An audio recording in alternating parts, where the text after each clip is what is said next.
उपस्थित राम भक्तों, जब राम मंदिर के लिए वर्षों से जो लोग प्रतीक्षा कर रहे थे, उनकी मनोकामनाएं तो पूर्ण माननीय नरेंद्र मोदी जी ने कर ही दी। नरेंद्र मोदी जी जैसे शासक न होते तो आज हम इस आनंद के भागी भी न होते। इसलिए ऐसे राम भक्त, ऐसे राष्ट्र भक्त, हे मेरे प्रभु राम जी के मंदिर में, बड़ा मंदिर में मैं यही प्रार्थना करती हूँ कि सदैव राष्ट्र भक्त और राम भक्त मोदी जी जैसे लोग सदैव शासन करें और हम लोग निर्विघ्न रूप से अपने मार्ग पर, सदमार्ग पर चलते रहें।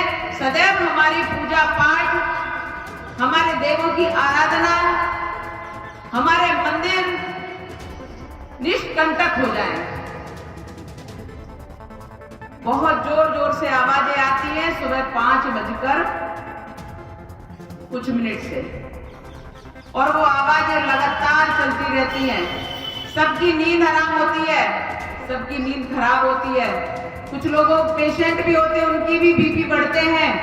किसी को कोई तकलीफ, किसी को कोई तकलीफ, किसी पेशेंट को रात भर नींद नहीं आती है, लेकिन वो सुबह निद्रा में जब जाता है तो आवाजों से विघ्न पैदा करता है। और सच बताऊं तो साधु सन्यासी जो होते हैं, उनकी ध्यान साधना का समय भी 4 बजे ब्रह्म मुहूर्त से होता है।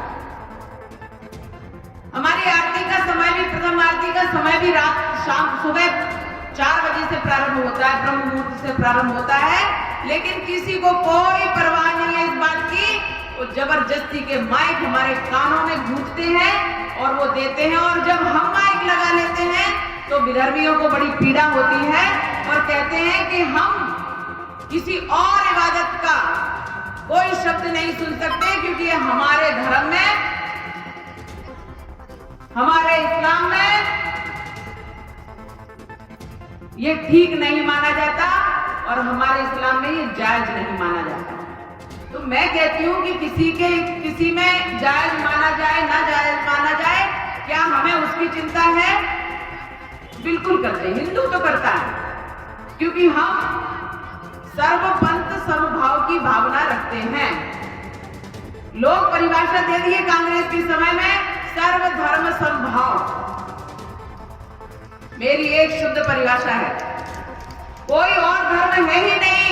अगर कोई धर्म है तो वो सिर्फ सनातन धर्म है, और कोई धर्म है ही नहीं, हो ही नहीं सकता।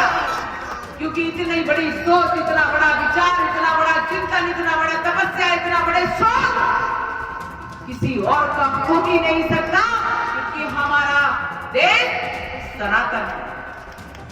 किसी को 1400 वर्ष हुए हैं, किसी को 2100 वर्ष हुए हैं, पर कोई बता सकता है कि भारत का जन्म कब हुआ, सनातन का जन्म कब हुआ? ये अनादि है। इतना बृहद, इतना विस्तृत और इतना प्राचीन और इतना नवनिर्मित सदैव अभ्युदय का उद्गामी होता है। ये भारत है, ये सनातन देश है।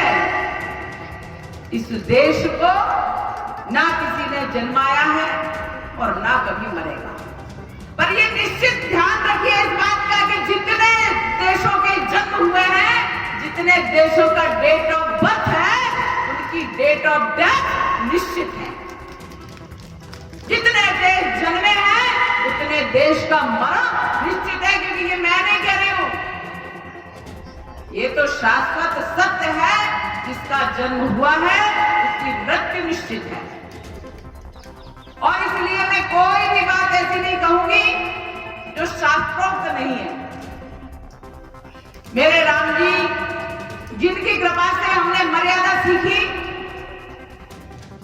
जिनके नाम मात्र से मर्यादा हमारे भजनों में भी आ जाती है। कृष्ण का गीत गाते हैं तो छलिया भी कह देते हैं, कृष्ण का गीत आते तो बेईमान भी कह देते हैं, कृष्ण का गीत आता है तो चोर भी कह देते हैं, माखन चोर भी कह देते हैं। लेकिन राम का गीत आता है तो मर्यादा से कुछ उनको और कहा ही नहीं जा सकता।